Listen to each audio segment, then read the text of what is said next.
Namaste Gurudevaya Shirupaya Prayamane Shishma Bhakti Duranta Narayani Tinamane Panchakavatruvischa Krivasindu Divacha Bhavane Vyo Vaishnave Vyo Namo Namo Namo Mahavaranyaya Krishna Prema Pradayate Krishna Krishna Chaitanya Namne Gaura Say Namo Hey Krishna Karana Sindhu Dinabandhu Jagapate Gopisha Gopisha Kanta Radha Kanta Namostate Tapta Kanchana Gaurange Radhe Vrindavaneshwari Vishavana Sutta Devi Pranamami Hari Priye Vrindaye Tulasi Deva Priya Kesavasya Krishna Bhakti Pari Devi Sattavachai Namo Namo Panchadava Makam Krishnam Bhakta Rupa Sarupakam Bhaktavataram Bhaktakyam Namami Bhakti Shaktikam Shri Krishna Chaitanya Prabhu Nityananda Shri Advaita Gadadhara Shiva Sari Gaura Bhakta Vrinda Hare Krishna, Krishna Krishna, Hare Hare,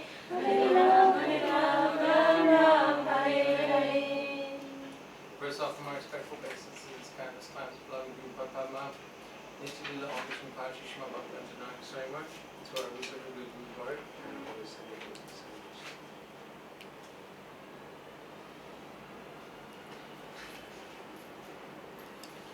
So, today, disappearance or appearance? Disappearance. Yes. Appearance.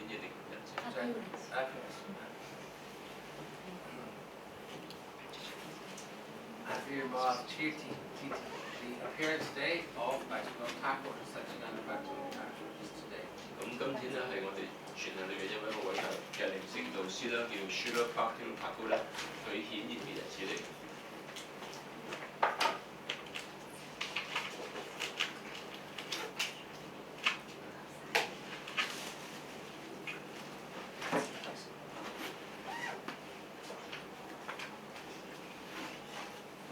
So, and also, yesterday was Vaman Dwadashi.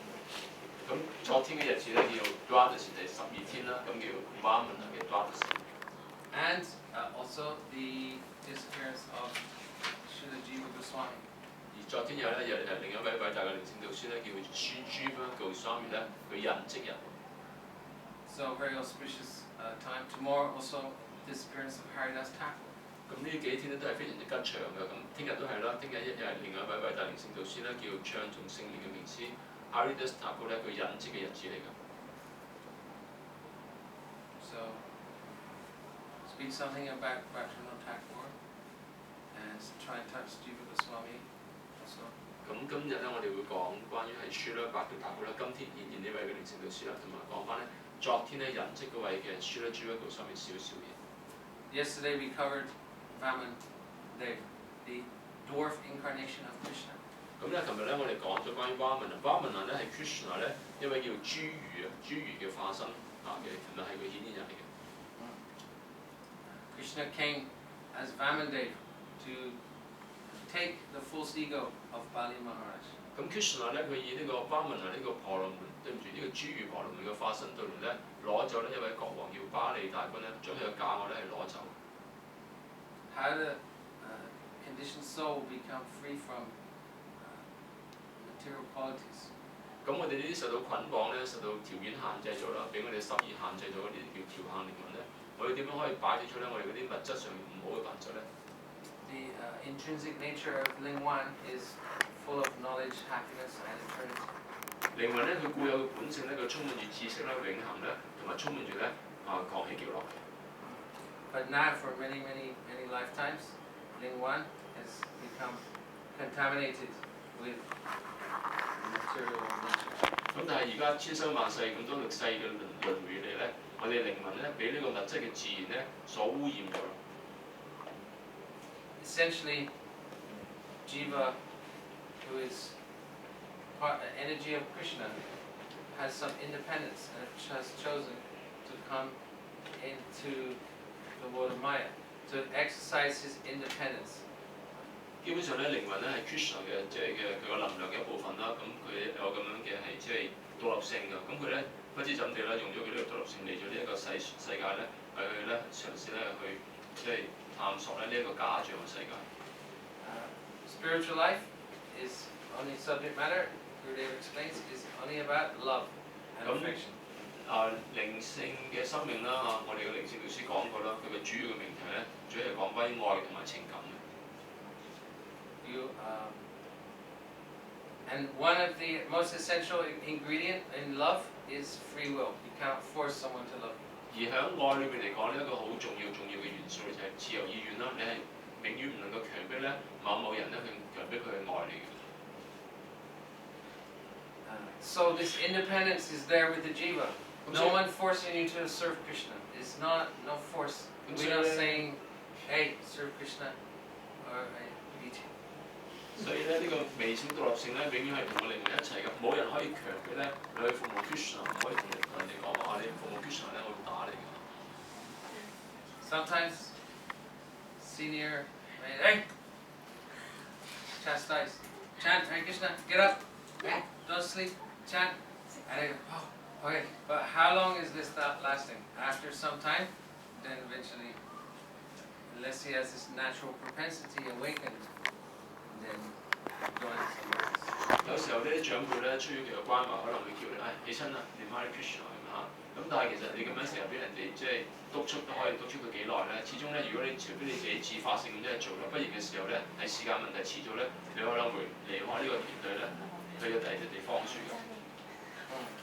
We've explained before that when a jiva come to Krishna, in the beginning, it's very easy. 我哋先前解釋到啦，當個靈魂咧最初佢去走進去 Krishna 嘅時候，開頭嘅時候咧係好容易嘅。And he's chanting Hare Krishna, Hare Krishna, Krishna, Krishna, Hare. And he lost some power.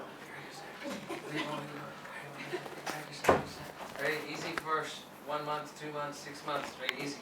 咁佢開頭嘅時候咧，佢會好熱心咁樣唱 Hare Krishna 啊，或者咧食好多啲零食嘅食物啊咁樣嚇，哈利波咁。但係咧持續得幾耐咧？可能1個月、2個月去到半年啦咁樣。What are you doing? Why are you chanting? Oh, I'm going back to Godhead. Oh, Hare Krishna, Hare Krishna. 人哋問你點解你唱頌啊？咁佢可能會話係啊，我想翻去神嘅樹啊，回歸神手，所以我哋成日唱 Hare Krishna。But then after in chanting, easy, 16 rands, very good. Oh yeah, 16 rands, no problem. 4 regular principles, no problem. 1 year, 2 year, 3 years, 4 year, 5 years. Oh, so easy. Oh, this is Hare Krishna. All of a sudden, then you realize. Enthusiasm go down. In the beginning, very easy. 咁佢咁樣嘅時候咧，可能開頭嘅時候咧，每一天可能花2個鐘頭啊，練嗰16個圈都唔係好難，或者手戒咧手嗰4戒都唔係好難。咁佢咁樣堅持咗1年、2年、3、4、5年，但係之後咧，佢覺得咦唔係咁容易喎，佢嘅熱誠咧開始慢慢咁樣減退。So in the beginning, because the spontaneous mood towards Krishna is not present, in the beginning the enthusiasm is called utsamai, it's called false enthusiasm. 咁咧係開頭嘅時候咧，咁係即係對 Krishna 咁自發性嘅愛咧，仲未復甦啦。縱使佢開頭嘅時候咧，佢展示咗啲熱誠咧，但係啲熱誠係叫 utsamai，即係咧一種虛假嘅熱誠嚟嘅，唔係真正熱誠嚟嘅。You're thinking, oh, I'll go back to Godhead on my own strength. I go back, yes, Hare Krishna, Hare Krishna. Ah, yes, I Jai Prabhupada, Jai Gurudev, Hare Krishna. I'm this on my own strength, on my own ability, and. 我哋可能會諗住憑著自己嘅能力啊，憑著我自己嘅力量啦我嘅熱誠啦，咁樣我翻到神嘅處啦我靈性導師啊，高咁樣。But neophyte devotees, then after some time, this strength, this enthusiasm goes away. 但係對於一個初階者嚟講咧，過咗一段時間之後咧，佢呢種咁嘅熱誠啊，呢啲咁樣嘅力量咧，會慢慢咧咁係即係走咗去嘅。Then the struggle starts. 然之後就從嗰一步開始咧，佢嘅掙扎咧就從嗰一點開始啦。Gurudev explains from the stage of faith to the stage of ruchi. This is a very critical time for the jiva. 咁我哋靈性導師解釋到啦，從呢個信心呢個階段啦，去到靈修有品味咧，嗰段嘅期間咧係一個咧好關鍵性嘅階段嚟嘅。Because the devotee understand, I'm Lingwan, I'm not this body, I'm Krishna's servant. I should chant Hare Krishna. You understand? 奉獻者明白到啦，我係靈魂啦，我係 Krishna 嘅一個僕人啦，佢應該係唱 Hare Krishna，佢明白呢一點嘅。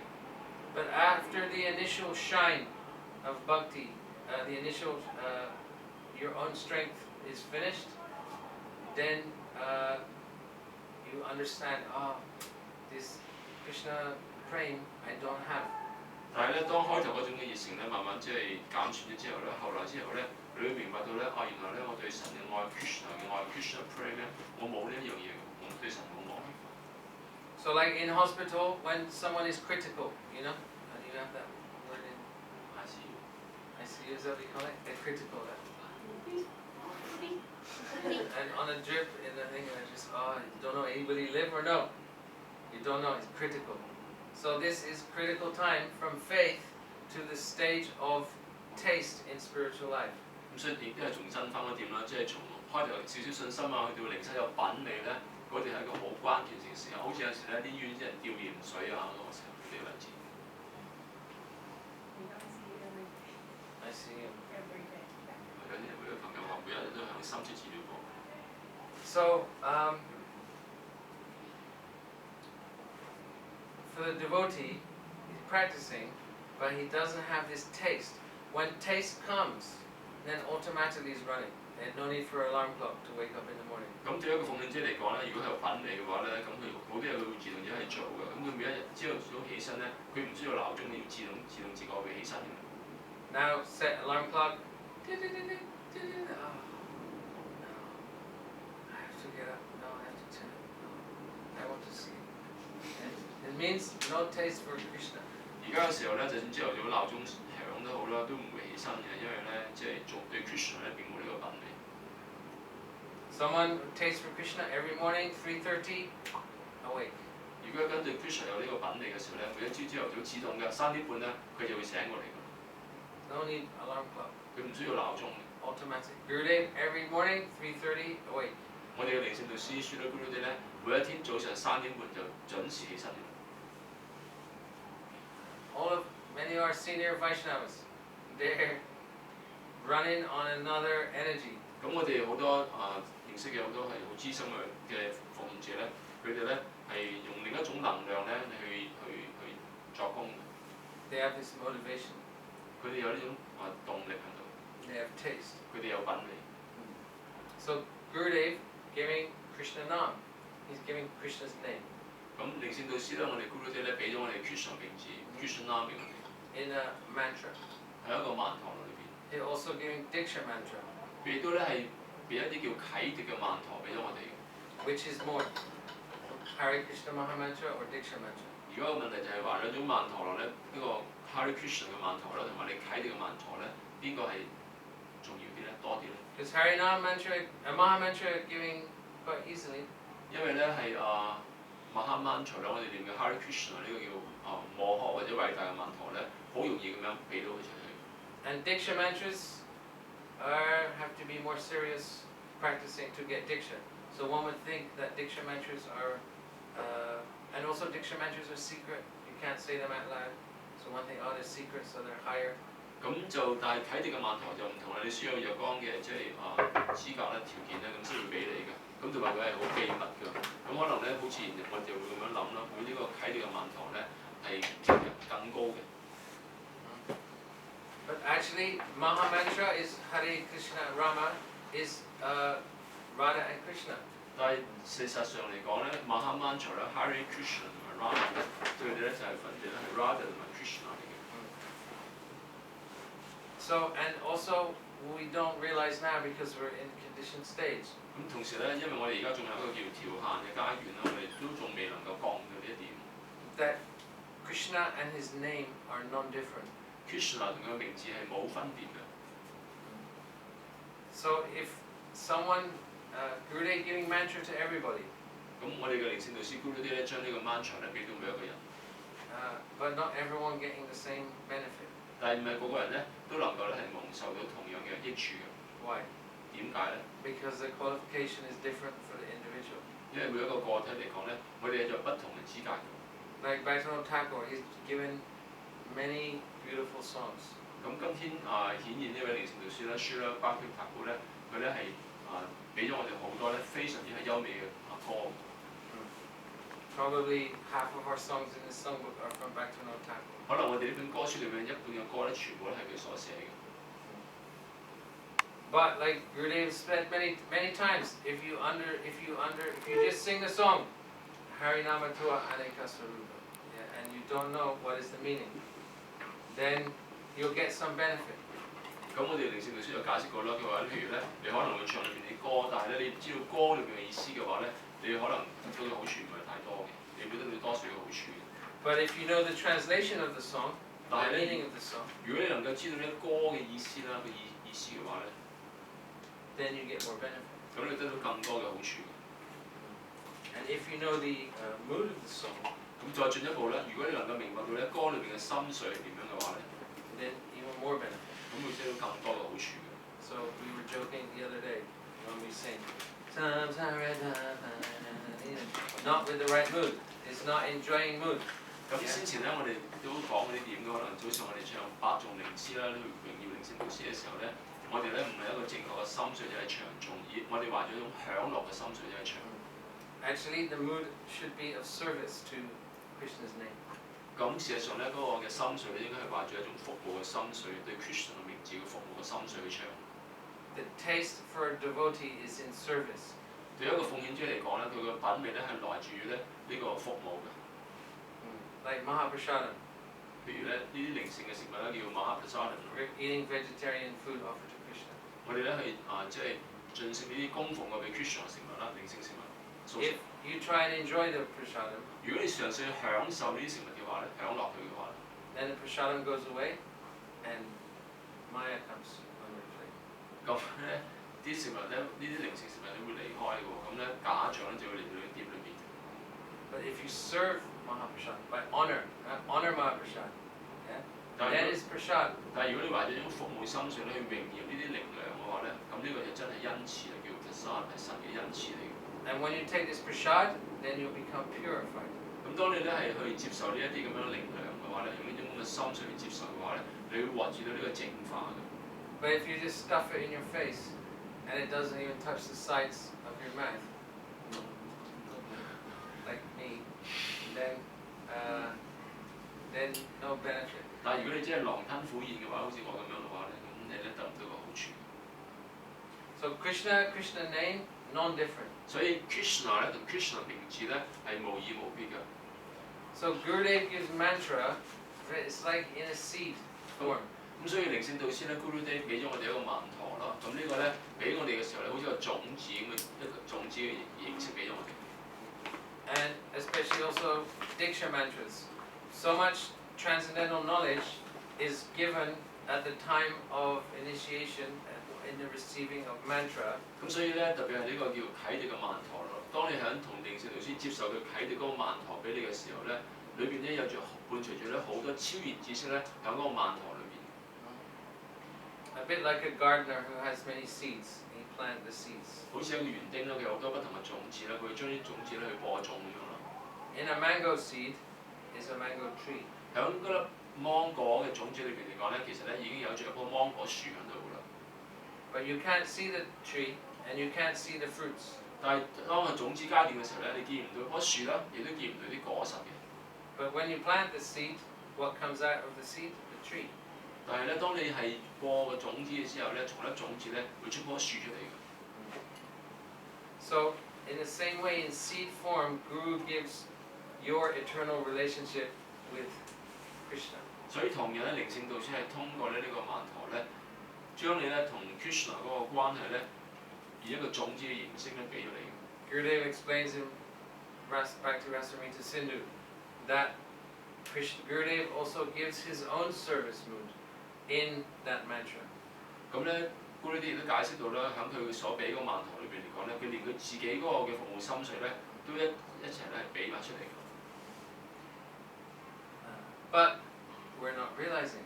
但係咧，我哋咧就仲唔能夠覺悟到喎。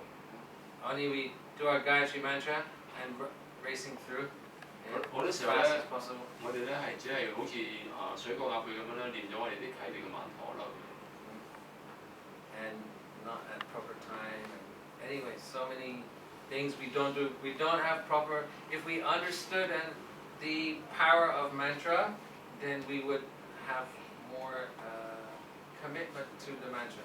咁如果我哋能夠明白到咧嗰個曼陀啦，嗰個嘅能力嘅話咧，能量嘅話咧，咁我哋咧對練曼陀嘅時候咧，我哋會更加嘅精誠咁樣去做。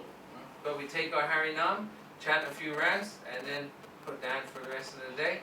pick up the remote control, watch TV, do this, do that, do so many other things. But Harinam, only a little bit, then we put down, and then we go where our heart is. Our heart is not with Harinam.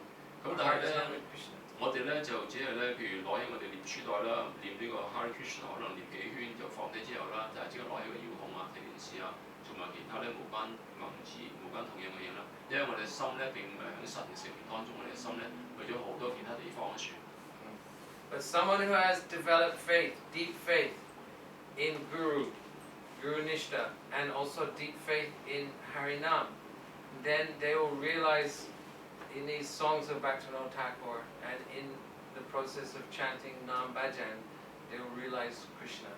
They will realize the moods of like in Harinama Tua Anika Sarupa. 咁但係如果個人咧，佢對靈性導師咧同埋對主嘅聖名咧係發展出好強烈嘅信心嘅話咧，咁佢就能夠咧去即係覺悟到啦呢啲咁樣嘅係即係歌書裏邊啲歌咧裏邊嘅心髓啊，譬如我哋103呢度第一件就叫做咧Harinam Tua Anika Sarupa 呢首歌。Nam Guna Rupa Lila. Name, form, qualities, and pastimes. These are all present in the name. 咁咧原來咧喺神嘅名字裏邊咧已經包含咗佢嘅形象啦、佢名字啦、佢形象嘅品質同埋嗰啲所有啲逍遙時光，全部咧都包含咗喺神嘅名字裏邊。Maybe when you go to India, you will hear this: Nam Guna Rupa Lila. Krishna's name, Rup, his form, his qualities, and his pastimes. His very transcendental things. This is what we want to come in the heart of. This is the goal of our spiritual practice: is to realize the name of Krishna, realize his form, understand his qualities, and realize his pastimes that they'll manifest in our heart. 咁咧呢個就係我哋靈修嗰個嘅係目標嚟嘅，就係咧我哋想咧去咧覺悟到咧 Krishna 嘅名字啦、佢嘅形象啦、佢嘅品質啦，明白到佢嘅品質，同埋咧佢嘅逍遙時光咧會進入到我哋嘅內心裏邊。Therefore, Gurudev always saying how definitely if you want to be successful in Krishna consciousness, you have to become one with him. 咁我哋靈性導師咧一再咁強調啦，如果咧你係想喺靈修裏邊成功嘅時候咧，你一定要變到係專心一致嘅。And then you'll be successful. 咁樣嘅時候你就將會成功㗎啦。At the stage of Shraddha, have some faith, but not fixed yet. 開頭嘅時候咧，第一個階段叫 Shraddha 信心啦，有多少嘅信心，但係嗰個信心咧並不堅定嘅。But when one practices, when one's faith is strong and becomes stronger, and one practices, then that will transform into this fixed faith, where then you're not looking over your shoulder. Oh, I want to get this, I need to get that. No, now you're only looking straight. 咁但係當你呢個信心咧轉化咗咧成為一種堅定嘅信心嘅時候咧，到時咧你就唔會左右咁顧盼，你只係望到前面自己嗰個目標。We spoke about before Duryodhana, the martial arts guru of the Pandavas. Dronacharya. 咁我哋先前我哋講過啦，嗰個潘達亞嗰5兄弟咧，佢哋有一個嘅係軍事嘅老師叫杜榮拿師 Dronacharya。They had a model bird in a tree. 咁當時咧，呢位老師咧喺樹上面咧，軍事老師咧喺棵樹上面咧放咗一隻雀啊，不過係一座即係唔係真雀嚟嘅。And all the Pandavas, he told them, okay, aim for the bird. Shoot the bird. 呢位老師又叫所有啲5兄弟佢哋咧，你哋對住呢隻雀啦，射佢落去。So he went to the first Pandava and said, hey, what do you see? 咁佢就去問第一個5兄弟裏邊問第一個啦，你見到咩咧？ He said, I see the tree, I see the branch of the tree, and I see the bird. 佢話咧，我見到呢棵樹啦、樹枝啦，亦都見到隻雀仔嘅。Dronacharya. 咁呢個老師叫佢話：你唔使試啦，你坐低啦。And next Pandava, what do you see? 再第二個啦，上去嘅時候，你見到咩咧？ I see the branch of the tree, I see the bird, I see the eye of the bird. 佢話咧，我見到樹枝啦，我見到雀仔啦，亦都見到雀仔嘅眼睛。Dronacharya, sit down. 咁咧，中亞出嚟亦都叫你坐低啦。And eventually he came to Arjuna. 去到最後第5個問到阿尊娜嘅時候， He said, what do you see, Arjuna? 佢問阿尊娜你見到咩咧？ I only see black. 佢話我只係見到黑色嘅啫。What black is that? 咩黑色咧？ The pupil of the eye. 只係見到一個眼，即係雀仔嗰個眼睛嘅瞳孔度。And Dronacharya said, release your arrow. 咁中咗出嚟叫佢啦，佢話你射箭啦，你放箭啦。And this is the point. It have to be one-pointed. If your mind is going here and there, you're thinking about this and that and career and babies and husband and wife and kids and discos and restaurants and this and that. And how you get Krishna? 個故事重點咧就係話咧，你書片咧專心一致咧。如果我哋嘅心意咧係好飄忽啦，好多嘢諗啦嚇，家庭嘅事業啊、丈夫啊、妻子啊、兒女啊嚇，去 disco 等等嘅話時候咧，咁嘅時候你點可以得到 Krishna 得到神咧？ One-pointed bhajan. 係專心一致嘅靈性嘅專注。 Shri Guru Charana Padma, Kevala Bhakti Sadhana. 有首歌咁樣講到嘅嚇。 Exclusive devotion. 係靈性導師對靈性導師嘅蓮花足嘅一個係好專一嘅愛心。 That is the Shri Guru. He has exclusive devotion to Krishna. He not think of anything else. 靈性導師咧對 Krishna 咧就係專一嘅愛心，靈性導師咧唔會諗住任何其他嘢嘅。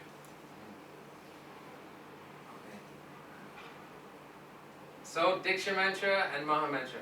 Maha Mantra is actually higher than Diksha Mantra. 咁所以有兩種曼陀羅啦，呢種係Maha Mantra啦，呢個係啟迪嘅曼陀叫 Diksha Mantra，但係其實咧 Maha Mantra、Hare Krishna Mantra 咧係更高嘅。 It is non-different from Radha and Krishna. It's Radha and Krishna themselves. 咁Hare Krishna 就同 Radha 同埋 Krishna 係冇分別嘅。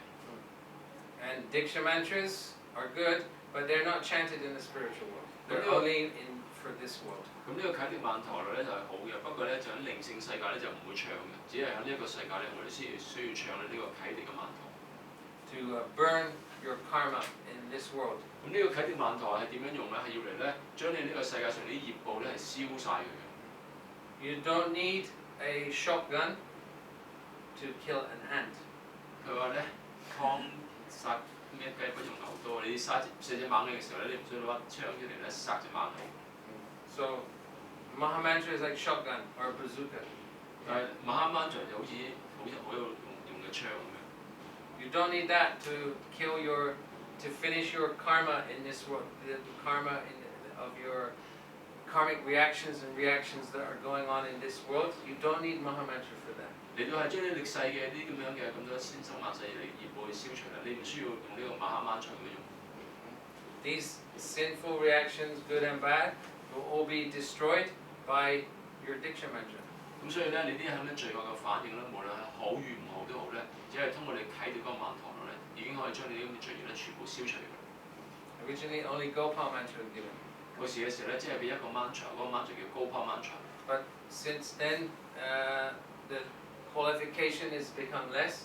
Now we have so many Brahma Gayatri, Guru Mantra, Guru Gayatri, Gaura Mantra, Gaura Gayatri, Gopal Mantra, Kam Gayatri, Panchatattva Mantra, and Maha Mantra. There's 9 mantras in the Gayatris. 咁舊時咧嘅人只係得一個高拋 mantra，而家因為人嘅資格已經越嚟越唔夠，咁所以佢之後講咗咧，總共有9個不同嘅曼陀。 Gopal is enough. 其實真正嚟講，高拋 mantra 已經夠，原本嚟講高拋 mantra 已經夠。 Anyhow, someone who has deep faith, they can take everything from the work of Bhaktivinoda Thakura. For these songs, they'll sing these songs, and if you sing these songs with faith, then they will reveal their sarup will come. 咁所以如果個人係懷住一個堅定信心嘅時候咧，好深強烈嘅信心嘅話咧，佢會唱 Srila Bhaktivinoda Thakura 今日顯現呢位靈性導師嘅所作嘅歌咧，咁呢啲歌裏邊所有好多嘢咧會向佢揭示好多嘢。 And also from Krishna Nam, from chanting Krishna's name, then Radha and Krishna will manifest. You will realize from name. 咁啊，同埋唱係Hare Krishna 嘅時候咧 ，Radha Krishna 佢哋會去展示，你會通過名字去覺悟到佢哋。 No need to run here and there. 唔需要周圍走。 Only you need to do bhajan 我哋唯一需要做只係做佢做叫靈性嘅專注人巴掌， and be one-pointed. 同埋專心一致。 So, Bhaktivinoda Thakura, Jiva Goswami, very quickly. 而家我哋即係好快咁講到關於 Srila Bhaktivinoda Thakura 同埋 Srila Jiva Goswami。Namo Bhaktivinoda Sacidananda Namine Gaur Shakti Sarupaya Rupanuga Variety is Pranam Mantra or Bhaktivinoda Thakura. 對呢位靈性導師一個叫頂拜土文，剛才咧呢段梵文嚇。Namo, is it? Namo Bhaktivinoda Sacidananda. He's transcendental personality. Sacidananda. He's full of eternity, knowledge, and bliss. 咁咧，佢呢個頂拜土文裏邊提到三個字咧，Sacidananda，即係意指咧，佢係永恆嘅啦，佢係超越人物嚟嘅，永恆、全知同埋極樂嘅。Gaur Shakti Sarupaya. Gaur Shakti Sarup. Gaura Shakti Sarup. We sing every day. He is the manifestation, the Sarup of, or manifestation of Gaur Shakti, meaning Srimati Radhika. 咁原來咧，佢咧係 Gaura Shakti 咧，即係 Srimati Radhika 啦嘅一個嘅能量展示。In the spiritual world, his Sarup, Lavanga Mandir, Kamala Mandir. 佢喺靈性世界咧，書咧巴提塔庫咧，佢個名字咧叫 Kamala Mandir，一個好細小嘅魔女嚟嘅。He wrote many books. 佢寫過好多唔同嘅書。Maybe in 6 or 7 languages. He was 可能 fluent. 佢本身係精通咧6至7種不同嘅語言嘅。And he was born near the birthplace of Mahaprabhu. 咁佢咧誕生嘅地方係接近馬哈布係嘅顯現之地嘅。But his parents moved to Calcutta. 後尾佢個父母咧就搬咗去加爾各答嗰處。And he was educated there. 咁佢就喺嗰處接受佢嘅教育嘅。And his father died at early age. 咁佢喺童年嘅時候咧，好年細個嘅時候，爸爸已經過身。He was raised by his uncle. 我諗佢係俾佢舅父咧養大嘅。And after some time from Calcutta, they moved to Orissa. 後尾咧，佢哋從加爾各答咧搬咗去另一個省份叫 Orissa 嗰度啦。And his grandfather was a teacher. 佢嘅祖父係一個老師嚟㗎。So he also learned the art of teaching. 佢亦都係學習到呢個即係教書啫。But his skills grew and grew, and eventually he was appointed as district magistrate in Puri. 咁咧佢係即係呢個咁嘅才能啦，不斷咁去即係無聲啦，咁到最後嚟講咧，佢成為咗係Puri 呢個地方嘅一個嘅地方官啊個法官。During the time of the British Raj, when the British were occupying India. 咁當時連係英國咧係統治呢個印度咧，佢已經做到好高一個即係法官嘅地位。And Bhaktivinoda Thakura was very incredible judge, magistrate. He very boom, boom, boom, boom, boom. And so everyone was amazed how fast he would go through. 咁佢係一位咧非常之係不可思議嘅一個咁樣嘅法官嚟嘅，判啲案件嚟講咧係好快，啲人咧就已經見到咧佢咁叻咁犀利。So quickly he became a very prominent person. 好快嘅時候咧，佢成為一個好顯赫嘅人物。But also he's a bhakta at the same time. 但同一個時候嚟講咧，佢有一位奉獻者嚟嘅。If you know something of his daily schedule, you would go, huh, he is a multitasker. He is the ultimate multitasker, Bhaktivinoda Thakura. 如果你知道多少關於佢嘅生平嘅時候咧，你都會好驚訝，因為咧佢真係咧可以即係成就好多嘢。佢每一日嘅日程裏邊嚟講咧所做嘅嘢咧。He would give 10 minutes to his family in the morning and 10 minutes in the evening. 咁佢咧每一天裏邊嚟講，早上咧會俾10分鐘時間咧陪佢屋企人啦，晚上會花10分鐘時間咧亦都陪佢屋企人。He would sleep a couple of hours, like 10 till 12 at night, and then all through the night he would do bhajan and translate books. 夜晚咧可能瞓2-3個鐘，你10點瞓到12點啦，咁然之後咧就成晚咧佢會咧係做靈性專注啦，同埋咧去翻譯啲經典啲書。Then he would take a little rest in the morning, tiny little bit of rest, maybe like half an hour, 1 hour. And then again he would wake, see his children, then he'd go and do his work. 朝頭早咧可能咧就瞓翻半個鐘1個鐘啦，咁然之後咧再睇下佢啲兒女啦，咁之後咧就會翻工㗎啦。And he was so prominent that the authorities put him in charge of the Jagannath Puri temple. 因為佢係一個咁顯赫嘅人物啦，咁當地嘅地方嘅即係官員咧就委任咗佢咧成為嗰度有間好大嘅廟叫 Jagannath Puri 嘅廟咧，佢做一個廟祝嘅一個主持嚟嘅。He was also raised connected with the Brahma Samaj movement of Brahmins. 咁當時佢亦都同另一個嘅係有印度有一個叫做婆羅門啦嘅一個 Brahma Samaj 嘅運動咧係有聯繫。Brahma Samaj big movement, but is impersonal. And Bhaktivinoda Thakura did not agree with their doctrine because he understood the teachings of Mahaprabhu. 咁 Brahma Samaj 雖然喺印度有一個好大嘅一個運動啦，但係咧佢哋係非人性嘅，即係咁所以Bhaktivinoda Thakura 就唔同意佢哋嗰套，咁所以咧因為佢本身咧佢係來自於 Mahaprabhu 呢個陣線。The Pandas and Pujaris in Jagannath Puri Temple, they are not following Ekadashi. Bhaktivinoda Thakura established them to again follow Ekadashi. 咁樣嗰間廟裏邊咧係Jagannath Puri 啲廟啲係啲祭司啊嗰啲婆羅門咧都唔跟守呢個 Ekadashi 嗰啲誓言，但係 Bhaktivinoda Thakura 咧令到佢哋咧響 Ekadashi 嗰日咧佢哋辟谷唔食五穀嘅。Also, he was renowned in his service at that time. One company, they wanted to try to bribe the priests in Puri with 300,000 rupees. 咁當時咧係有班人咧嘗試去賄賂嗰個嘅係Jagannath Puri廟嗰啲嘅祭司啦，用30萬嘅盧比賄賂當時好多錢。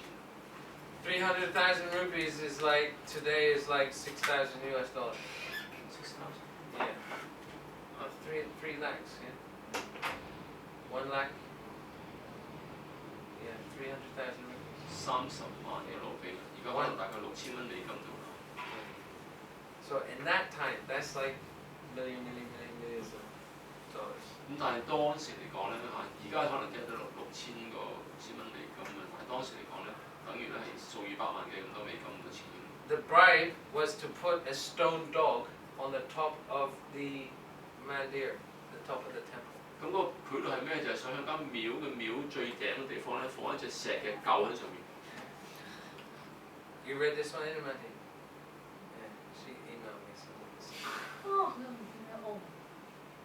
So, and the idea was they wanted to say, look, the dog is non-different from God. 咁佢哋嘅意思就係話咧，你睇下嗱，神隻狗同神都冇分別㗎。So they had this philosophy. 佢哋有呢啲咁樣嘅哲學㗎。So, Vaisnava Thakur, he smashed them and kicked them out. 咁所以不法國咧，將佢哋呢啲嘅一做所做啲全部粉碎啦，踢走晒呢班人。He also established Namhata. 佢亦都咧開始一個傳教嘅項目咧，叫 Namhata， 即係專州過山。But his 2 main contributions to Gaudiya Vaishnavism have been, Gurudev explained.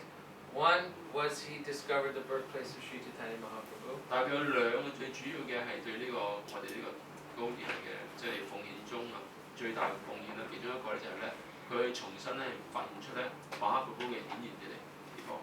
And second, he brought into this world Bhaktivinoda Saraswati Thakur Prabhupada. 第二個就係話咧，佢帶咗咧我哋嘅係師公太師公啊，Srila Prabhupada Bhaktivinoda咧帶到嚟呢個人世裏面。He prayed to Lord Jagannath's wife in Puri. Oh, Jagannath Bimala. 咁佢向主 Jagannath 嘅妻子啊，主 Jagannath 即係叫 Bimala 咧咁樣祈禱。I want that one of my children should be a ray of Vishnu, a Shaktivesh avatar, an empowered personality should come in my family. I pray for this. 咁佢話我向你祈禱啦，我願我其中一個仔咧，佢叫係即係 ray of Vishnu， 主 Vishnu 嘅一線光芒，即係一個神賜予特別能量嘅一個化身咧，就應該成為我個仔。咁佢嚟到呢個世界裏面。So when Bhaktisiddhanta Saraswati Thakur was born, he was that ray of Vishnu, mahabhagavata, Shaktivesh avatar. Then they gave him the name Bimala Prasad. 咁所以咧， mercy of Bimala Devi, the wife of Jagannath. 咁所以咧，當佢嘅兒子咧，Srila Prabhupada Bhaktivinoda係即係誕生嘅時候咧，佢真係呢個神嘅一線嘅光芒嚟㗎。咁佢哋又俾咗呢個名字俾咗佢咧，叫 Bimala Prasad， 即係咧佢係剛才咧呢個主 Jagannath 嘅妻子 Bimala 咧嘅恩賜嚟嘅。When Bimala Prasad was a very small baby, the Rath cart on Rath Yatra, they pulling Lord Jagannath, and when the Rath cart got to the house of Bhaktivinoda Thakur, because his house was just half a kilometer from the temple, and then the cart stopped, and even they had lakhs and lakhs of hundreds of thousands of people, they couldn't pull the cart, and it was there for over like 1 or 2 days. 咁當時咧，佢哋有每一年都有個好大盛大節啊，叫彈車節啦。咁因為佢哋住嘅地方咧，同嗰個大廟係距離大概半公里度啦。咁佢咧個彈車咧係好多人拖，咁佢去到嗰個彈車啦，去到佢家門嘅時候咧，停咗一處喎。總之佢哋成千上百咁多人去拉咧，都拉唔喐嘅，咁停咗成1、2日。Anyone who's been on Rath Yatra, they can see 你邊個去過彈車，你都見過佢哋點樣拉呢個好大型嘅彈車嘅。thousands and thousands of people pulling this cart, but the cart not moving. 但係當時咧，真係成幾千人咧，即係嘗試拉呢個彈車咧，拉極都拉唔到。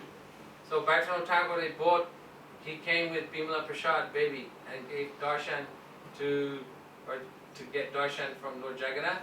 At that time, the garland of Lord Jagannath fell on Bimala Prasad, and then the cart moved. 咁當時咧，舒拉巴基塔古咧就抱住佢嗰陣時尚在呢個懷中嘅 B B 咧，就佢以前啦，舒拉巴基巴基斯坦度咧係去到咧係即係讓佢緊見呢個主質嘅男神像啦。咁當時咧神像上面有個花環跌咗落嚟咧，掛咗個 B B 身上面之後咧，咁之後咧呢個車咧就可以拉得用。And then obviously the birthplace of Bhaktivinoda Thakur, the birthplace of Chaitanya Mahaprabhu. 當然啦，第二點佢嘅係嘅貢獻最大嘅貢獻就係話咧，佢重新去發掘翻咧揾出係馬哈布布咧嘅誕生之地。In Mayapur. 嗰個地方叫 Mayapur。The Brahmins, Smarta Brahmanas, they think that Mahaprabhu was born where? In Navadvip. 咁當時咧有另外一班咧叫做好固執於呢個偉大嘅禮儀嘅嗰啲叫Smarta Brahmana，嗰啲叫婆羅門，佢話咧馬哈布布誕生之地唔係響 Mayapur 嘅，反而喺 Navadvip 嗰邊嘅。So, Mayapur is in Braj is what? Vrindavan. And Navadvip is equivalent Mathura. 然後咧響呢一個嘅係Mayapur 咧，同呢個嘅叫做咧係Vrindavan 嘅時候咧，佢就係 Vrindavan 嚟㗎啦。咁但係咧呢一個 Navadvip 咧佢係 Mathura 嚟嘅。So same thing. In Navadvip, the Brahmins they think no, Mahaprabhu was born in Navadvip, and the Vaishnavas say no, he's born in Mayapur. 咁所以同樣都係嘅，咁咧係呢啲婆羅門佢哋認為咧係馬哈布布係誕生響呢個叫做 Navadvip，但係 Vaishnava 奉獻者佢哋話唔係，馬哈布布係誕生喺 Mayapur。And the same thing in Mathura, the Brahmins think, hey, Krishna was born in Mathura. 情況就等於咧係即係響即係 Mathura 嗰處咧啲婆羅啲人就諗住咧 Krishna 係誕生喺 Mathura。But the Vaishnavas say no, Krishna was born in Vrindavan. 真正嚟講咧，奉獻者佢知道啦，Krishna 誕生嘅地方叫 Vrindavan。So you have to understand that same dynamics are going on in Navadvip. Is the Vrindavan is present in Navadvip, Gupta Vrindavan. In Navadvip Dham, in the 9 islands of Navadvip, then all of Braj, Vrindavan is present there, but it's hidden. 咁但我哋知道啦，即係咧係嗰個嘅係啦，啲咩叫 Vrindavan 啦，整個 Vrindavan 咧嘅聖地咧都響呢個 Navadvip 嘅地方。And when Bhaktisiddhanta Sarasvati Thakur, he started to preach. Then he wanted a center, a temple, in the middle of Navadvip with all the Brahmins who were against the Gaudiya Vaishnavas. And they were saying, who will do? Oh, Bhaktivinoda Thakura-聖巴提維諾德 our Param Guru, he said he will do. 咁當時咧，然之後咧，算啦，包括巴基斯坦咧，想拉碟當中咧，為即係當地啲婆羅門咧建一間廟嘅時候咧，咁為嗰度啲婆羅門啦，咁建一間廟嘅時候咧，咁啲人問佢佢咧，我哋嘅施工算啦，巴基斯坦幾萬人。So Param Gurudev, his idea was to how to glorify Mahaprabhu was not to convert people to the conception that Mahaprabhu was born in Mayapur, but to go to Navadvip and defeat the Brahmins in Navadvip and then send them as Vaishnavas to Mayapur, to Chaitanya Mahaprabhu. 但係咧係施工嘅原意咧就並非話想去即係討佢哋嘅，而係話咧想佢哋咧拉啲地方嘢間廟咧，好知道咧佢哋會嚟到嗰處啦，咁俾佢哋擊敗咗之後咧，就翻返去呢個 Mayapur 嘅地方，説明白到咧 Mayapur 先係住真正嘅地方。Understand? In the same way, Gurudev, he came to Mathura, and Param Gurudev also came to Mathura, into Kamsa's territory, where the Brahmins were thinking Krishna was born in Mathura. 所以同樣都係嘅，我哋嘅靈性導師 Guru 咧，同埋佢嘅靈性導師咧，都係去咗 Mathura 嘅地方啦。嗰個地方咧係 Kamsa 嘅地方嚟嘅。And they came where? Param Gurudev started a center next to the wrestling arena of Kamsa Tila, right where Krishna killed Kamsa. Param Gurudev started a temple there, and he preached the glories of the Braj Devis, Braj Vasis, and Radha and Krishna. and that Krishna is Yasodananda and Nandananda. He's not Devaki Nandan, he's not Vasudev Nandan. He's not the son of Devaki and Vasudev. He is the son of Mother Yashoda and Nandan. 所以同樣咧，我哋嘅師公都係啦，喺嗰樹起咗間廟之後咧，嗰、個地方再傳播呢個咁嘅信息咧，就係話咧 Krishna 真正嚟講咧係 Mother Yashoda 嘅兒子啦，係Nanda Maharaj 嘅兒子啦，佢唔係 Vasudev 同埋 Devaki 嘅兒子嚟。I don't want to digress too much, but then nicely how the Brijbasis acquired some part of Mathura, became Madhura. There's some history there.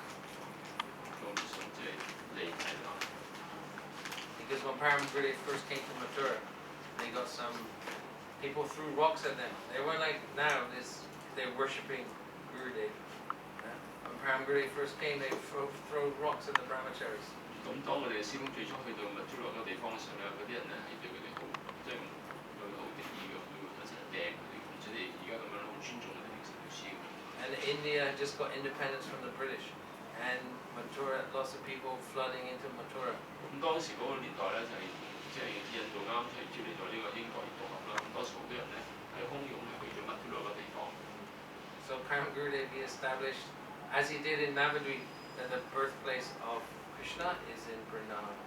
咁照似係同長拉都所做嘅一模一樣啦，即係確立咗咧 Krishna 真正誕生之地咧係喺 Birnagar。So Bhaktivinoda Thakura he actually rescued Vaishnavism from a dark time and has really re-established the authenticity of Vaishnavism. And he also printed so many books and sent them to libraries in America, in England, and so we're very fortunate to have his books. 咁所以舒拉賓塔古咧係當時係其實屬於一個好黑暗嘅年代啦，將呢個奉獻宗派咧係拯救出嚟，咁亦都係寫咗本書啦。當時佢甚至乎喺嗰個年代咧已經將好多書寄咗去英國啊、去美國啊、加拿大唔同地方嘅書咧，就係去即係傳播呢個信息。所以我哋係非常之有幸咧，能夠有佢嘅著作嘅。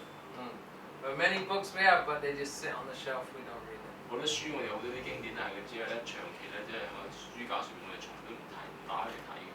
Facebook is better. 我哋中意咧係睇 Facebook。But I see more nectar in these books. 但係真正嚟講咧，啲書裏邊嚟講，其實有好多甘露喺裏邊。If you pray to these songs and you sing these songs, 如果你同啲歌去祈禱咧，同埋你唱呢啲歌嘅話咧， and you shed one tear of separation, 同埋咧你只係能夠需要流一滴嘅眼淚夠啦，一滴咧係分離感受嘅眼淚。then these songs will reveal their surah. 咁呢啲歌咧就會將佢哋真正嘅形象咧係向我哋揭示嘅。So then Jiva Goswami. 咁而家咧我哋再講下一個咧就係朱不部方面，就係昨天引直嗰位靈前導師啦。Jiva Goswami is the nephew of Rupa and Sanatana. 咁佢係咧係呢個Rupa 同埋 Sanatana 嘅兒生嚟嘅。He's a son of Anupam. 佢嘅爸爸嘅名字係Anupam。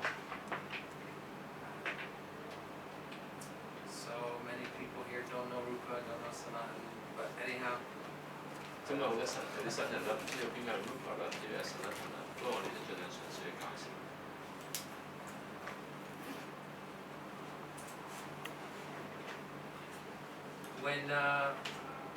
So he was very young. He met Mahaprabhu actually when he was very young.